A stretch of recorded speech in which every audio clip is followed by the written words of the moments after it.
시작.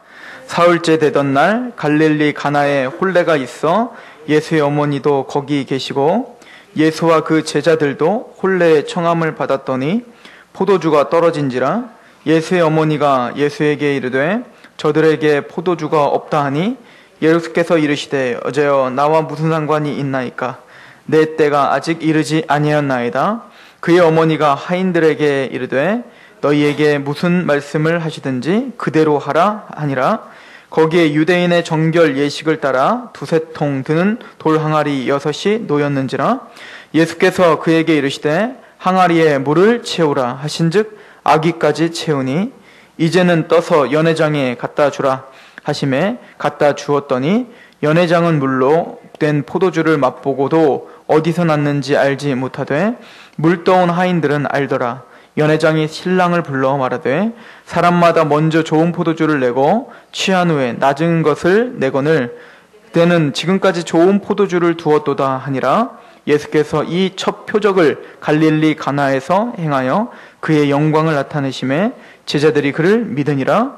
그 후에 예수께서 그 어머니와 형제들과 제자들과 함께 가버나움으로 내려가셨으나 거기에 여러 날 계시지는 아니하시니라. 아멘. 오늘 성경은 가나안의 한 집에서 혼인잔치가 있었는데 그 혼인잔치에 예수님과 예수님의 제자들 그리고 그 예수님의 어머니인 마리아 이렇게 같이 함께 참석을 했다라고 이야기를 합니다. 유대인들은 지금도 혼인잔치나 어떤 그런 잔치를 배설할 때 굉장히 성대하게 한다고 해요. 아무리 돈이 없는 집도 이 잔치 때만큼은 부족함이 없도록 최선을 다해서 잔치를 베푸는 것이 하나의 전통이요 예법이라고 합니다. 그래서 이 혼인잔치를 벌였는데 우리가 이 내용은 너무 잘 아는 내용이죠. 혼인잔치의 가장 중요한 게 뭐냐면 흥을 돋구고 그리고 사람들의 어떤 잔치의 묘미를 더해주는 바로 포도주인데 이 포도주가 떨어져 버린 거예요. 잔치에 포도주가 떨어진 겁니다. 그래서 어찌 보면 흥이 깨지려고 할 무렵에 예수님의 어머니인 마리아가 예수님께 부탁을 하죠. 보아하니 포도주가 다 떨어져서 이 잔치가 어째 흥이 다 깨지고 있다. 뭐 이렇게 이야기를 했겠죠. 그랬더니 예수님께서는 그것이 나랑 무슨 상관입니까? 그러고 우선 반대를 하는 것 같다가 근데 또 돌아가셔서는 어떻게 해요? 그 마리아의 믿음대로 또 물을 포도주로 바꾸신단 말이에요. 이것이 첫 번째 표적이라고 성경은 기록하고 있어요. 예수님이 공생애를 시작하시면서 본격적으로 이제 예수님께서 세례 요한에게 세례를 받고 그리고 시험을 받고 지금 그 장면은 우리 요한복음에서는 좀 생략이 됐지만 사단에 의해서 시험을 받은 후에 그리고 본격적으로 하나님의 놀라운 사역을 하러 가시는데 제일 먼저 표적을 일으켰던 기적을 일으켰던 사건이 바로 오늘 사건입니다. 그러니까 이거는 예수님의 사역에 있어서 대단히 중요한 사건이겠죠. 또한 이 사건은 우리에게도 중요한 사건이겠죠. 그렇겠죠. 예수님이 어찌 보면 공생애를 문을 여신 사건입니다. 예수님의 표적을 보여주신 사건이기 때문에 우리에겐 중요한 사건입니다. 그렇다면 이 예수님이 물을 포도주로 바꾼 이 사건이 도대체 어떤 의미가 있는가? 우리가 오늘 말씀을 통하여 예수님 물을 포도주로 바꾸신 그 기적의 예수님을 만나는 시간 되시길 소망합니다. 하나님은 우리 인간을 창조하실 때 하나님이 복을 주시고 창조하셨다고 했어요. 우리를 창조하실 때 우리를 창조하시고 먼저 하신 일이 뭐라고요? 복을 주시는 겁니다. 복을 주셨다는 건 생육하고 충만하고 번성하고 정복하고 다스리는 건데 한마디로 만족함이에요. 소유도 만족하고 그리고 능력도 만족하고 지식도 만족하고 하여튼 부족함이 없는 상태, 그 상태로 하나님은 우리를 부르셨어요. 그렇게 우리를 창조했단 말입니다. 부족함이 없이 항상 기쁘고 행복감을 주도록 하나님은 우리에게 그렇게 의도적으로 우리를 창조하셨어요. 꼭 이 잔치집을 배설한 그 주인처럼, 즉 혼인잔치를 올리고 있는 그 주인들처럼 굉장히 기쁜 마음으로 그 잔치를 함께 하기를 소망했습니다. 그 잔치와 함께 참여하고 하나님이 주신 복을 누리며 흥에 겨워 하나님을 기뻐 찬양하는 그런 존재로 우리를 만드셨단 말입니다. 그런데 오늘 포도주가 떨어진 것처럼, 그래서 그 잔치가 흥에 깨질 것 같은 위험에 처해진 것처럼 우리의 삶과 우리의 인생도 그런 흥과 그런 만족감이 사라져버렸다는 거예요. 그것은 누구의 잘못입니까? 바로 나 자신의 잘못이기 때문에 그래요. 죄로 말미암아 그랬다라고 성경은 써있죠. 로마서 3장 23절에 보면 모든 사람이 죄를 범하였으며 하나님의 영광에 이르지 못했다. 이 얘기를 좀 쉽게 오늘 말씀과 좀 결부지어서 하면, 하나님이 우리를 원래는 영광의 자리, 하나님의 그 영광을 같이 누릴 수 있는, 만족할 수 있는, 기뻐할 수 있는 부족함이 없는 자리로 우리를 만드셨는데, 모든 사람들이 죄를 범하였음에 하나님의 그 만족스러운 자리에, 그 흥에 겨운 자리에, 그 잔치에 우리는 어떻게 됐어요? 외인이 돼버린 거예요. 그 영광이 이르지 못하게 돼버렸다는 거예요. 우리는 그 열매를 지금 따먹고 살고 있는 거예요. 그래서 우리의 삶은 항상 뭡니까? 괴로움이 있고 부족함이 있고 갈등이 있고 슬픔이 있고, 내가 헤어나오지 못한, 나는 뭔가 잘했다고 생각하는데 그것이 또 열매적으로 나를 또 괴롭게 하는 그런 인생의 쳇바퀴 속에서 우리는 살아가게 됐다. 이것이 바로 성경이 처음부터 우리에게 해주는 말이에요. 아담이 선악과를 따먹자마자 하나님의 그 흥에 겨운 하나님의 잔치가 깨져버린 거예요. 그런데 그 가나안 혼인잔치집에 누가 계셨습니까? 예수님이 함께 계시니 문제는 해결되더라. 이것이 어떻게 보면 오늘 말씀의 핵심인 거죠. 지금 흥이 다 깨져버릴 만한 그 잔치집이 예수님을 통하여 어떻게 했어요? 더 좋은 포도주로, 더 값진 포도주로, 더 만족스러움으로 어떻게 됐다는 거예요? 그 잔치가 다시 회복됐다. 예수님의 사역에 앞서 예수님이 하실 일이 뭔지를 보여주고 계시는 겁니다. 예수님은 바로 우리에게 있어서 하나님이 우리에게 베풀어 주신 그 잔치, 하나님이 우리에게 베풀어 주신 그 혼인잔치, 그 천국잔치에 하나님은 예수 그리스도가 우리 안에 같이 거하심에 우리 마음에 천국이 다시 한번 회복되고, 그리고 새하늘과 새 땅, 정말 궁극적인 하나님의 천국잔치가 우리에게 회복될 수 있다. 그 이유는 뭐라는 거예요? 예수님이 그곳에 함께 있었기 때문에. 예수님이 우리와 함께 있다면 이게 가능하단 말이에요. 이 땅에서의 천국, 또 이 땅이 아닌 죽음 이후에 우리에게 영원히 올 천국, 이 두 천국 모두가 다 예수님을 통해서 이루어지더라. 우리는 죽으면, 예수님을 믿으면 천국 갑니다. 믿으십니까? 새하늘과 새 땅 가요. 그것이 우리의 소망이요 낙이에요. 좀 못 먹어도, 좀 못 살아도 부자가 부럽지 않은 이유는 그들은 그렇게 잘 먹고 잘 살고 이기적으로 살다가 영원한 지옥불에 떨어지겠지만, 우리는 그 거지 나사로처럼 이 땅에서는 고난을 받는 것 같으나, 이 땅에서는 약한 자 같으나, 이 땅에서는 아무것도 없는 자 같으나, 영원한 세계에서는 우리는 영원한 낙을 누리는 그런 약속을 품고 있기 때문에 우리는 오늘도 기뻐할 수 있어요. 우린 잠깐 캠핑 온 거예요.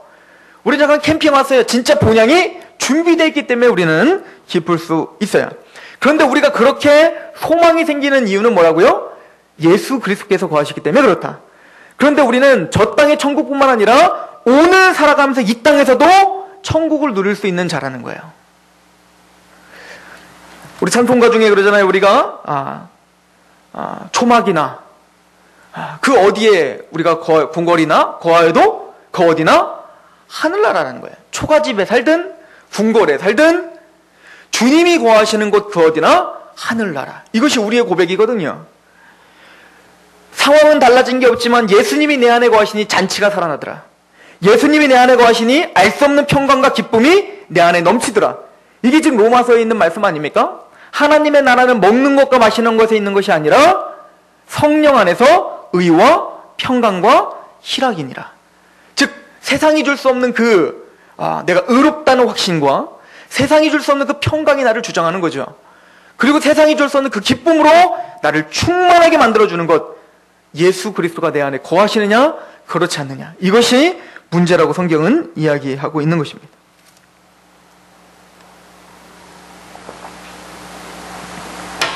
하나님은 오늘도 여러분들에게 만족함을 주시길 원하시는 하나님인 줄 믿으시기 바랍니다. 하나님은 여러분들에게 잔치를 베풀어 주시고 싶어요. 시편 23편은 다윗이 뭐라는지 아십니까? 원수 앞에서, 원수 목전에서 나에게 상을 베푸시나니, 이렇게 말을 해요. 거기서 말하는 상은 잘했다, 뭐 칭찬상, 뭐 이런 상이 아니고 거기서는 밥상을 말하는 거예요. 밥상. 그 얘기는 뭐냐면, 적들이 지금, 우리는 지금 현실적으로는 다윗의 삶이 그랬잖아요. 항상 적들이 항상 내 앞에 있다고요. 고통이 항상 내 앞에 있다고요. 고통이 없어지는 게 아니에요. 항상 원수는 내 앞에, 내 눈앞에 있는데 하나님은 그 앞에서 뭘 피는 거예요? 여유롭게 상을 펴주는 거예요. 먹어라. 이게 들어갑니까? 이게 먹히냔 말이에요. 아니 지금 나를 지금 죽이려고 달려오고 있는데 거기다가 여유롭게 우리는, 하나님은 참 너무하시지, 그 앞에다가 뭘 펴놓고? 상을 펴놓고 이걸 먹으라는 거예요. 그런데 다윗은 그거를 누릴 수 있다는 거예요. 왜냐하면 주 하나님의 철저한 보호하심이 있다는 것을 알기 때문에 그 상이, 그 잔치상이 나의 것임을 알게 되는 거예요. 이것을 내가 다 누리기까지 하나님은 우리를 보호하신다는 확신이 있는 거죠. 저 여러분들에게 어떤 상황 속에서도 그 원수들 목전에서 우리에게 상을 베푸시는 그 하나님을 의지하시길 소망합니다. 그런데 오늘 진짜 중요한 말을 해야 됩니다. 오늘 말씀을 보다 보면 좀 이해하기 좀 어려운 부분이 하나 있는데, 그 부분은 뭐냐면, 예수님에게 마리아가 부탁을 합니다. 그런데 예수님 뭐라고 하냐면, 여자요, 그게 나랑 무슨 상관입니까? 난 아직 때가 이르지 않았습니다. 이렇게 얘기해 버렸단 말이에요. 그런데 뒤를 돌아서 또 마리아는 하인에게 주님이 하라는 대로 해라, 할 거라는 걸 또 믿고 있어. 그래서 이제 카톨릭은 뭐라고 하냐면, 마리아를 신격화시키는 아주 중요한 본문이기도 한데, 봐라, 예수님의 마음이 안 들고 예수님이 때가 아닌데도 누가 부탁을 하니? 엄마가 부탁을 하니까 들어주지 않니? 그러니까 우리는 누구에게 기도하라는 거예요? 마리아에게 기도하라는 거예요. 그러면 우리의 모든 기도를 마리아가 대신 예수님에게 알려준다라고 하는 그런 얼토당토한 이야기를 합니다. 성경에 그런 것을 지지하지 않습니다. 그렇다면 오늘 이 난해한 구절을 우리는 어떻게 볼 수 있는가, 이겁니다. 자, 오늘 말씀을 한번 보도록 하겠습니다. 2장에 보시면 3절에 보면, 포도주가 떨어진지라 예수의 어머니가 예수에게 이르러 저들에게 포도주가 없다 하니, 예수께서 이르시되 여자여, 나와 무슨 상관이 있나이까? 내가 내 때가 아직 이르지 아니하였습니다 라고 말합니다. 여기서 여자여, 나와 무슨 상관이 있습니까? 라고 하면 이거는 포도주가 떨어지든 물이 있든 그게 나랑 무슨 상관입니까? 라고 말하는 게 아니고, 지금 이 원어로 보면 여자여, 내가 당신과 내가 무슨 관계입니까? 이런 말이에요. 그러니까 어떤 그 상황이 나랑 상관이 없다는 얘기가 아니고, 여자여, 당신과 내가 무슨 상관입니까? 라고 말하는 거라고요. 그리고는 예수님은 그것을 반대하듯이 이야기해요. 뭐라고 이야기하냐면, 내 때가 아직 이르지 않았다라고 이야기를 하고 있단 말입니다. 그럼 예수님은 왜 그렇게 하셨을까요? 그리고는 예수님은 그 말을 끝나자마자 또 어떻게 해요? 언제 그랬냐는 듯이 또 물을 포도주로 바꾸신단 말이에요. 여기 굉장히 중요한 의미가 담겨져 있어요. 뭐냐면, 이제 예수님은 이 물을 포도주로 바꾸시는 이 사건 이후부터 하나님은 이제 기적을 베푸십니다. 그리고 요한복음 7가지의 기적을 쭉 나열해요. 우리가 저번 주에 우리가 설교 제목이 뭔지 혹시 아십니까? 더 큰 일을 보리라. 이제는 그 제자들에게 예수님께서 나다나엘을 미리 아신 것 말고도 더 큰 일을 보여주실 거예요. 그 정점에는 누가 오냐면 예수님이 다시 재림할 것이 있었는데, 그 재림할 것과 더불어 예수님의 모든 공생애 속에서 예수님의 하나님 되심과 예수님이 왜 이 땅에 오셨는지를 제자들에게 보여주셔야 됐단 말이에요. 그런데 지금 마리아가 지금 예수님에게 부탁하는 내용은 뭐냐면, 지금 이 잔치에 흥이 깨져서 지금 포도주가 떨어졌으니 이 포도주를 좀 바꿔줘라 라고 하면서 뭐 어떤 겁니까? 어찌 보면 어떤 영광과 드러남, 너의 어떤, 마리아는 근데 그것도 믿음이었던 거예요. 왜냐면 거기 있는 사람들은 예수님이 그 당시까지 메시아인지 그리스도인지 아무도 모른다고요. 누구만 아냐면 몇 제자들과 진짜 잘 아는 사람은 누굴까요? 마리아죠. 왜냐면 마리아는 뭡니까? 성령님의 음성을 들었잖아요. 그리고 자기는 남자를 알지 못했는데 성령에 의해서 지금 잉태된 아이라는 것을 알고 있잖아요. 또 세례 요한의 어머니 요게벳에 갔을 때도 예언을 다 들었잖아요. 그러므로 예수님을 키우면서도 예수님은 아마 자라나면서는 이런 기적을 베풀지 않았을 거예요. 지금 이게 첫 기적이라고 하니까 그냥 연희 아이처럼 정말 그렇게 잘 성장하고 있었던 내 사랑하는 아들이지만 아들이기에 앞서 이분은 하나님의 아들이심을, 어찌 보면 마리아의 진짜 아들이 아닌 누구의 아들인 거예요? 하나님의 아드님이심을 마리아는 알고 있었단 말이야. 그러므로 이제는 드디어 내 아들 예수 그리스도가 이제 세상에 밝혀질 때가 됐다라고 하는 어떤 마음이 있었을 거란 말입니다.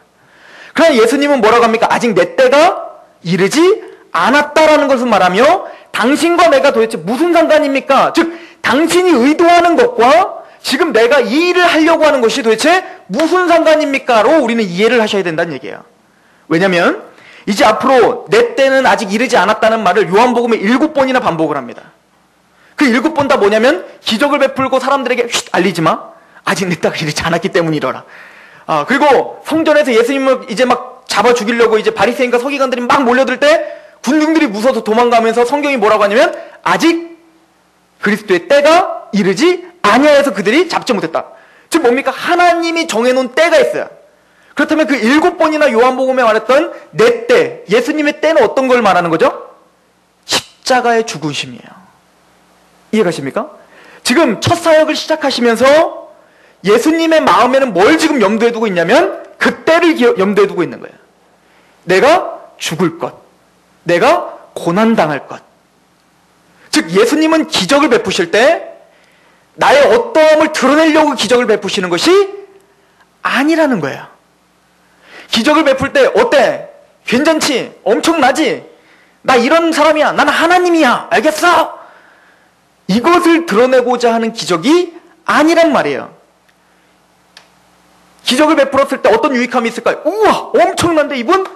그리고 막 따라다닌다고요. 그 뒤로 막 예수님이 기적을 베푸니까 그 사람들이, 많은 군중들이 어떻게 했어요? 예수님 막 따라다닐 때 예수님은 그 사람들과 호응했나요? 아니면 도망 다니셨나요? 도망 다니셨다고요. 홀로 계셨다고요. 왜 그랬죠? 그 사람들은 기적을 베푸는 걸 보면서 바로 뭐라고 생각했어요? 이는 메시아다, 왕이다, 왕으로 세우자, 호산나 다윗의 자손이요. 그러면서 지금 어떻게 했어요? 예수님을 막 반겼던 그 심정에는 뭐가 있었던 겁니까? 예수님이 이 땅에 진짜 오신 목적과는 다른 메시아를 지금 기다리고 있었단 말이에요. 예를 들어서 우리 베드로를 한번 생각해 보세요. 베드로조차도 때가 이르지 않아서 베드로와 그 많은 사람들에게, 제자들에게조차도 십자가의 고난을 이야기할 수가 없었어요. 아직 이해를 못하니까. 그런데 마태복음 16장 16절에 보면 베드로가 예수님에 대해서 고백을 아주 명쾌하게 하죠. 뭐라고 합니까? 당신은 그리스도여 살아계신 하나님의 아들이십니다. 오호, 바요나 시몬아 네가 참 복되구나. 그걸 깨달은 것은 인간이 깨닫게 하는 게 아니라 하나님이 알게 해주신 것이다. 그리고는 이제 때가 됐다 생각해서 예수님이 곧바로 마태복음 16장에 뭐라고 하냐면 얘기를 하세요. 내가 고난을 받을 것과 저 서기관과 바리새인들에게 죽임을 당할 것과 그리고 내가 3일 만에 부활할 것이다. 그러니까 내 스승이 지금 어떻게 한대요? 죽임을 당한대요. 고난을 당한대요. 메시아가, 왕이. 그랬을 때 바요나 시몬아, 그 시몬 베드로가 뭐라고 합니까? 그런 말 하지 마옵소서. 그것도 성경에 뭐라고 써있냐면 흥분하여 이르되, 이렇게 말해요. 흥분을 해가지고 항변하여 말하다 하는 거예요. 베드로가 어떻게 했다고요? 항변하였다. 항변. 그런 말 마시옵소서 이거야. 무슨 얘기죠? 그거 아니잖아요, 주님. 주님이 이렇게 지금 하나님의 아들이요 그리스도요 살아계신 하나님의 아들로 이 땅에 오신 것은 죽임당하러 오신 거 아니잖아요. 지금까지 기적 베푼 거 그 모든 것들에 다 의미가 있잖아요. 능력으로 이들을 다 제압해야죠. 그때 예수님이 뭐라고 합니까? 사탄아 물러가라. 네가 하나님의 일을 생각하지 않고 사람의 일만 생각하는구나. 이게 베드로만의 문제인가요? 아니면 오늘 저와 여러분들의 문제인가요? 여러분들이 생각하고 기대하는 기적들은 뭡니까? 뭔가 기가 막히게 어떤 문제가 잘 해결이 돼서 봤냐? 하나님을 믿는 하나님의 백성이 얼마나 능력이 있는지를 봤냐? 이것을 보여주고픈, 자랑하고픈, 영광을 같이 좀 나눠 갖고 싶은 그런 마음의 메시아를 기다리고 그런 기적을 우리는 기다리고 있지 않습니까? 그런데 지금 주님께서 의도하는 이 가나안 혼인잔치의 기적, 그리고 앞으로 주님이 베푸실 그 기적들은 차원이 다른 기적이라는 거예요. 너희들이 생각하는, 너희들과는 아무 상관도 없는 기적이다 이거야.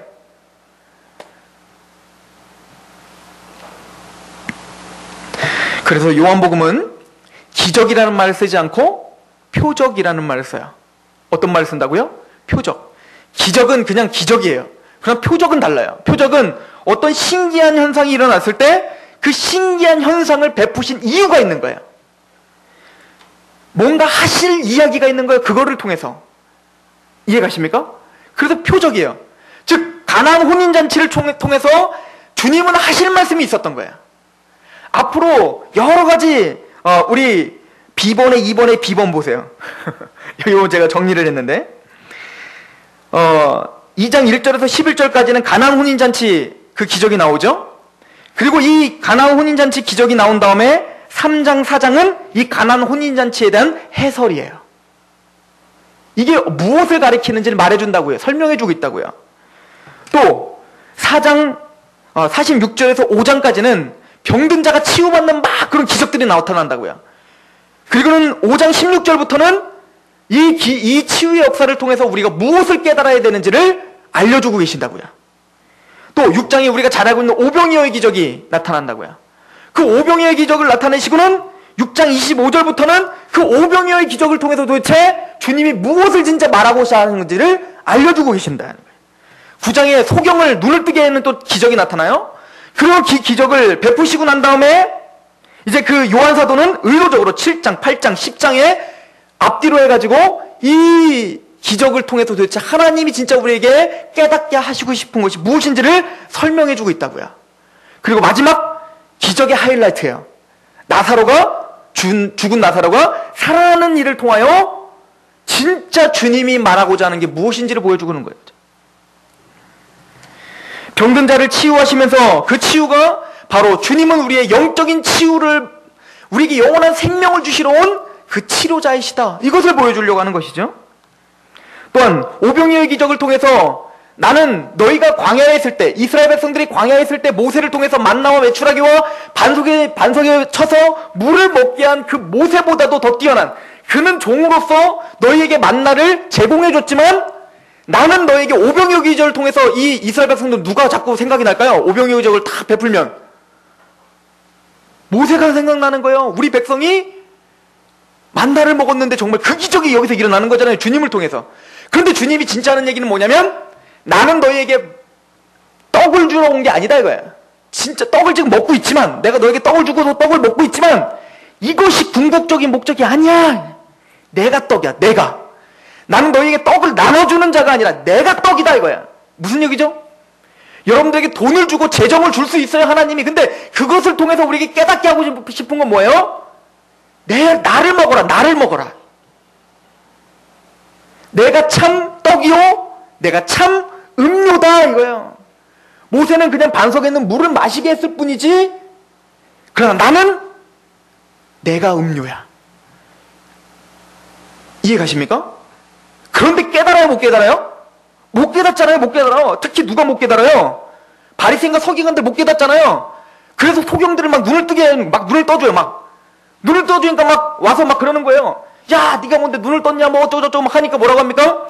얘네들은 안 보인다고 하니 보는 자고 니들은 본다고 하니 안 보이는 자야. 지금 이해가 되십니까? 예수님 지금 그 얘기하는 거예요. 그러므로 바리새인과 서기관들아 니들이 소경이야.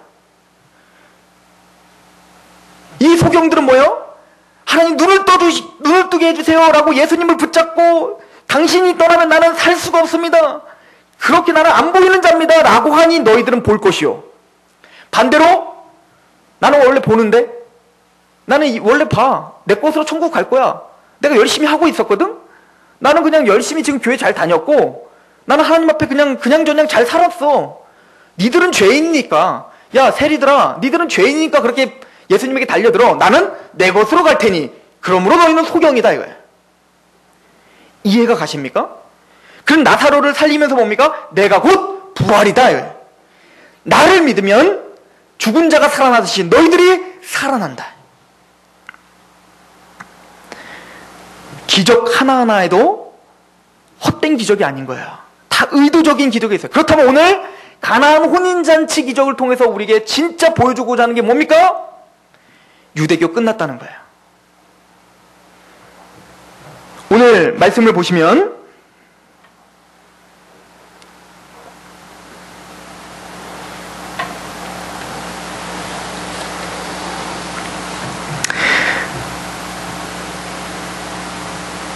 우리 6절을 한번 읽어볼까요? 6절 시작. 거기에 유대인의 정결 예식을 따라 두세 통 드는 돌항아리 6이 놓여있는지라.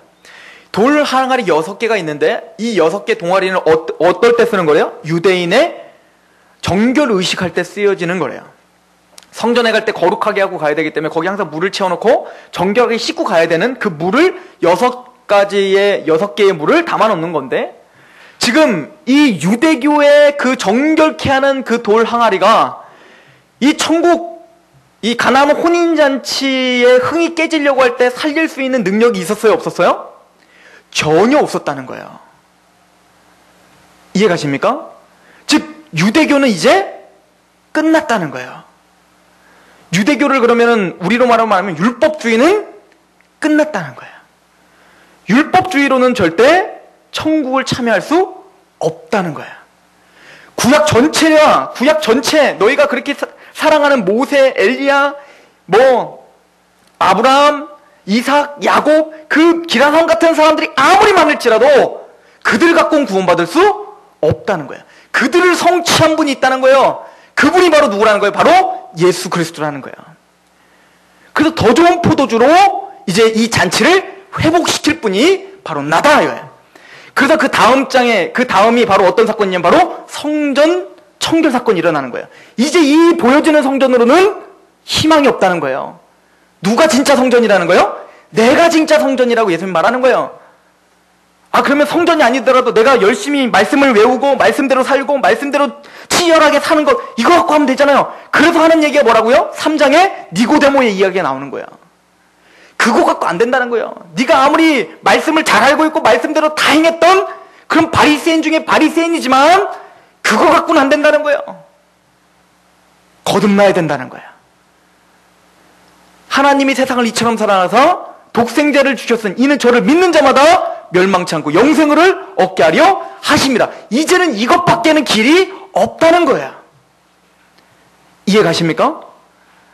그런데 그렇다면 그 길이 되시기 위해서 이제 예수님이 시작한 이 공생애의 그 사역은 너희들이 생각하는 건 영광스러운 길이 아니라는 거예요.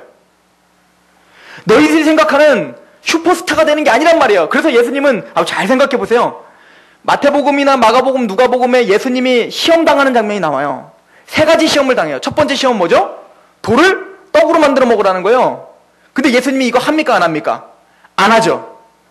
여기서 뛰어내리라는 거예요. 높은 데서 뛰어내려. 그럼 뭐하라요? 슈퍼스타가 될 거라는 거 아니에요. 만약에 진짜 네가 하나님의 아들이면 거기 천사가 받아줄 거고 아니면 넌 죽을 거고. 그거 예수님이 하세요 안 하세요? 안 하세요. 주 너희 여호와 하나님을 시험치 말라는 거예요. 그런데 그런 기적들을 베풀 수 있는 능력이 주님에게 있어요 없어요? 있지요. 그래서 진짜로 돌덩어리를 떡덩어리로 만들으라는 말에 사람이 떡으로만 사는 것이 아니요 오직 살아계신 하나님의 말씀으로 산다라고 대적했던 예수님이 오병이어 기적을 하시잖아요. 이해가 돼요? 똑같은 맥락의 기적을 베푸신단 말이에요. 또 그렇게 성전에서 뛰어내렸는데 안 뛰어내렸던 분이 무리를 걸으세요. 이건 무슨 얘기죠? 의도 자체가 다른 거야. 예수님을 증명하고 네가 하나님의 아들이냐? 영광을 받을, 그래 그렇게 해봐. 그럼 넌 영광 받을 거 아니야? 그때 주님은 그걸 어떻게 하겠다는 거예요? 거부하시겠다는 거예요. 그러나 사람을 살리고 먹을 걸 줘야 되고 또 소경에 눈을 떠야 되고 무리를 걸어서 그들에게 믿음을 줘야 되고 그런 의미가 있는 표적은 내가 일으키겠다는 거야. 즉 표적은 하나님의 의도가 있다는 거야. 즉 예수님이 걸어가는 그 길은 영광을 받으려고 하는 길이 아니다요. 그래서 첫 번째 사역이 뭐요? 물을 포도주로 만드는 사건임에 굉장히 의미가 있는 거예요. 왜요? 예수님은 자기의 피를 흘리실 것이기 때문에 그래요. 더 좋은 포도주로 이 천국 잔치를 흥을 돋궈야 되는데, 완성시켜야 되는데, 그러기 위해선 진짜 더 좋은 포도주가 필요했다는 거야. 그 포도주는 뭡니까? 그때예요, 그때. 내가 너희를 위해 십자가에 죽어 모든 피를 다 쏟을 것이다. 그래서 첫 번째 표적이 포도주로 바꾸는 표적인 거예요. 우리 요한복음 6장을 한번 가보세요. 요한복음 6장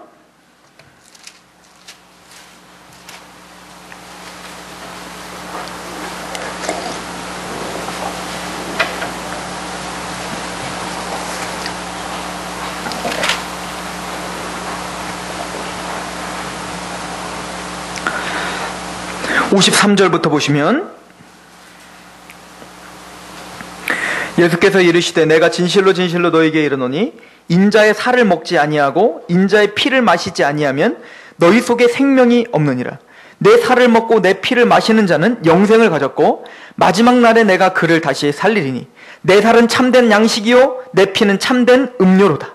내 살을 먹고 내 피를 마시는 자는 내 안에 거하고 나도 그의 안에 거하나니 살아계신 아버지께서 나를 보내심에 내가 아버지로 말미암아 사는 것 같이 나를 먹는 그 사람도 나로 말미암아 살리라. 여러분들 안에 정말 하나님의 만족함과 그 천국이 성취되기 위해선 예수님이 우리의 참 포도주가 되셔야 돼요. 이게 성찬식이잖아요. 참 포도주가 되셔서 우리는 그 십자가의 피의 잔에 참여해야 된다는 거예요. 즉 주님이 걸어가시는 그 길은 어떤 길이에요? 우리를 위해서 자기의 피를 다 쏟으시는 길이에요. 제자들이 생각했던 그 영광스러운 길이 아니었단 말이에요. 예수님이 나중에 예수님이 전 이스라엘을 통일할 때 나는 우의정 난 좌의정 해야지, 그래서 내가 한가닥 해야지 라고 생각했던 이 제자들, 어찌 보면 하나님의 일을 생각하지 않고 사람의 일을 생각했던 베드로가 바로 우리인 줄 모르죠. 그래서 그렇게 예수님을 3년 반이나 따라다녔는데 그렇게 기적을 베풀 때, 영광스러운 기적을 베풀 때는 그때는 막 나는 우리 주님의 제자야 그러면서 뻐기고 다니다가 예수님이 정작 진짜 하나님의 일을 하실 때, 십자가를 지실 때는 모두가 다 도망가 버린 거예요. 왜요? 하나님의 일을 생각하지 않고 사람의 일을 생각했기 때문에 그렇다. 그럼 오늘 우리는 예수님을 믿음으로 내 걸어가는 길을 어떤 길이길 소망하느냐 이거죠. 주님 우리에게 물어보는 거야. 내가 너를 위해서 어떤 기적을 베풀까? 여러분들 예수님 만날 때 기적 보셨잖아요. 네 마음이 바뀌는 기적도 보셨잖아요. 때로는 진짜 죽어도 안 바뀌니까 어떤 사람들은 진짜 환상도 본 사람도 있잖아요.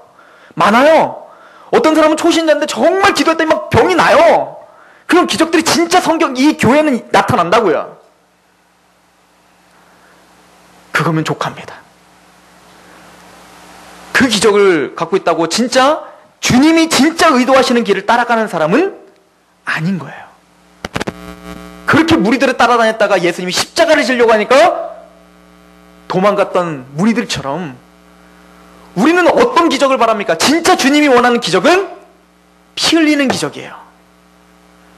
성령의 9가지가 우리를 통해서 나타나는 거예요. 절제하지 못했던 사람이 절제하는 기적이 나타나는 거예요. 도저히 사랑할 수 없었던 사람인데, 난 죽어도 사랑할 수 없는데 예수님을 만나니 기가 막히게 내가 이를 사랑하는 사람으로 내가 돼버리고 있는 거예요. 이런 기적이 나타나는 거예요, 우리 안에. 나는 온유하지 않은 사람이에요. 내 성질대로 살았던 사람인데 주님을 만나고 주님의 길을 따라가다 보니 내 안에 진짜 기적이 나타나는 거예요. 온유한 사람이 돼가는 거예요. 그리고는 점점 내가 죽어지는 사람이 되는 거예요. 내가 죽고 내가 희생함으로 이 사람이 예수님을 믿고 이 사람이 성장하고 이 사람이 세워지는 것을 보는 거예요. 잘 생각해 보십시오. 제자들이 성령을 받기 전에 깨달음이 없을 때는 얼마나 기고만장했습니까? 그러다가 십자가 사건이 딱 터지니까 다 도망가 버렸죠. 그런데 그 뒤에 성령 강림을 받고 그 안에 성령이 살아계시니 예수님이 하신 말씀들이 다 생각이 났어요. 그럴 때 어떻게 했죠? 다 순교자가 됐어요. 그러면 뻔해요. 우리가 지금 어떻게 살아가고 있는지를 점검해 보면 뻔해요. 이 가나 혼인잔치를 어떻게 바라보고 계십니까? 이것은 단순히 나를 흥에 겹게 하는 예수님은 도구이십니까? 그래서 나를 술이 필요할 때 술을 대주시는, 내가 기분이 나쁠 때 기분 좋게 돈을 대주시는 그런 서포터로서 이 가나안 혼인잔치를 보고 계십니까? 아니면 이 포도주를 보실 때 나를 위해서 흘리신 피가 보이십니까? 저와 여러분들 가운데 주님이 보여주신 그 십자가의 길을 걸어가서 우리의 마음과 우리의 생각이 변화되는 그런 놀라운 기적들이 저와 여러분들 가운데 가득하기를 소망합니다. 기도하겠습니다.